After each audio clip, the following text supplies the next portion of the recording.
to be on.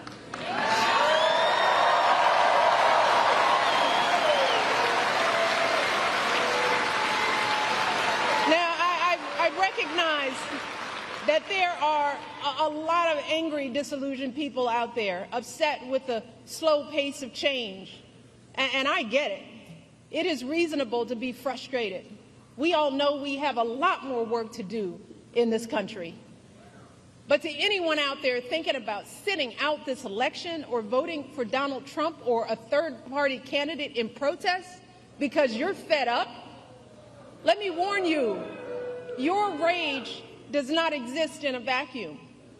If we don't get this election right, your wife, your daughter, your mother, we as women will become collateral damage to your rage.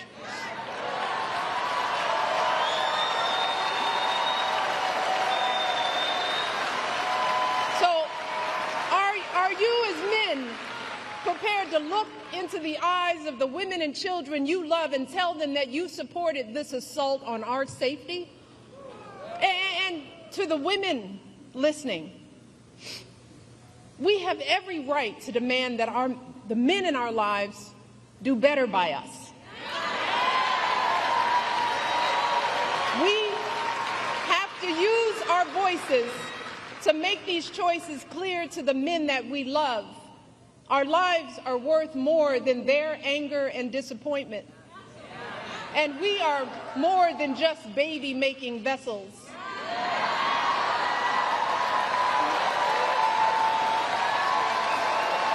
And if you are a woman who lives in a household of men that don't listen to you or value your opinion, just remember that your vote is a private matter. Regardless of the political views of your partner, you get to choose. You get to use your judgment and cast your vote for yourself and the women in your life. Remember, women, standing up for what is best for us can make the difference in this election. So let us use our voices in these final days to make it plain to the men in our lives that we need to stand not with Trump, but with us. We need them to vote for the only candidate in this race who will protect our lives. We need them to vote for Kamala Harris. Kamala, she will fight to restore our reproductive freedoms and defend our health. Kamala will fight for our access to life-saving emergency care and maternal care in every state. Kamala will veto any abortion ban or bill that restricts access to contraception or IVF. Kamala will expand access to birth control and abortion pills. And she will do all of this not because she's a woman, but because she's a decent human being.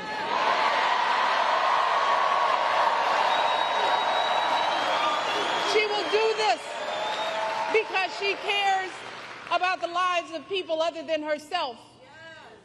And that's really what this election is about, Michigan. This isn't just about what we have an obligation to say no to. It's about what we have the opportunity to say yes to. And we can elect someone who has the experience, the character, and the strength to look at all these challenges and still see a brighter day on the other side. Kamala Harris will see us, all of us. Kamala Harris will listen to us, all of us. She will protect our freedom. She'll stand up for all of our lives. She will have our backs for the folks trying to get ahead and those just trying to get by. And in doing so, she will usher in a new generation of American leadership and send the ugliness of Donald Trump and his politics back where it belongs, the past.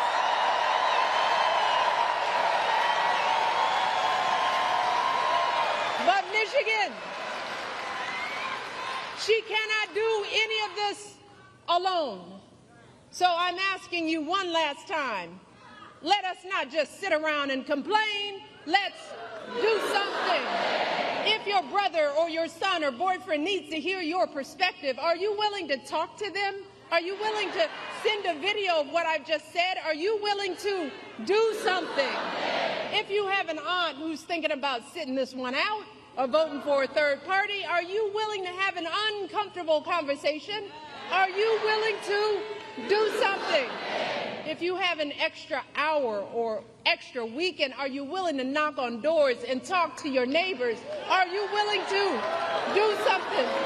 Look, Michigan, we've just got 10 more days to make it happen. 10 more days.